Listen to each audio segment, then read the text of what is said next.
Swiss astronomer who's working for the European Southern Observatory. So we're running a number of large telescopes, large facilities. We have a set of 8-meter telescopes in Chile.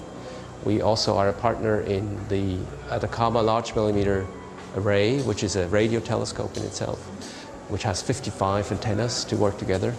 And so I'm working at the headquarters in Garching in Germany as the VLT program scientist. I'm responsible for the science that's done with the Very Large Telescope.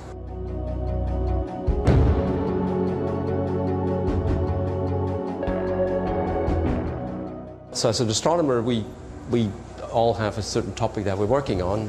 My topic happens to be from the beginning, essentially, that I was doing supernova, stellar explosions. I did that as a PhD program through my supervisor, and I stuck with it. And so I got involved in programs to measure distances in the universe, to do the physics of those explosions. There are different types of explosions, and we're trying to understand how they work. These explosions create some of the elements that we need. So they create the oxygen, they create the calcium in our bones, they create iron that we have in our blood to transport the oxygen. And so we're trying to understand exactly how the explosion works and what happens in the explosion.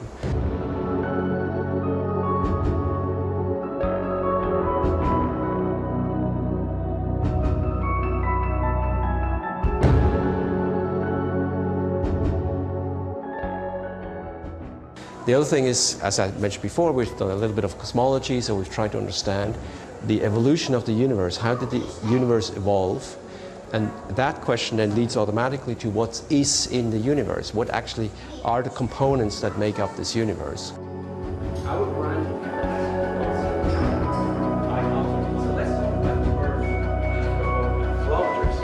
So we have a thing of our, but then you see things. So the greatest discovery is already done. Okay, the greatest thing that I've ever done in my scientific career, I believe, was exactly the dark energy. It's very difficult to go beyond that. Once you have something that big, there's nothing bigger. Once you've discovered 3/4 of the universe, what else is there to be discovered? So I don't think there's much more to come. I'm working on more detailed questions at this point about the explosion physics, and I like that. I like working with students, trying to explore some of the ideas that are around, but a big idea like the dark energy is probably not going to come around in my career anymore. The public is interested in what's outside Earth. Okay, they look at the sky, they see the moon changing every month, they see the stars. Some of them, although you have to look a bit harder, they see the planets move. And so there's a lot of the public out there that asks the question, what's beyond Earth? And I think it's for us to explain to them what we know about this thing outside the Earth. That's something that I think is great to bring to the public, hopefully to bring it to the public in terms that they can actually understand. It's a difficult thing if you have to explain the universe and you have to explain gravity with Einstein's field equations. These are courses at university that take 3 or 4 years, and then you can get half an hour or 45 minutes to explain this.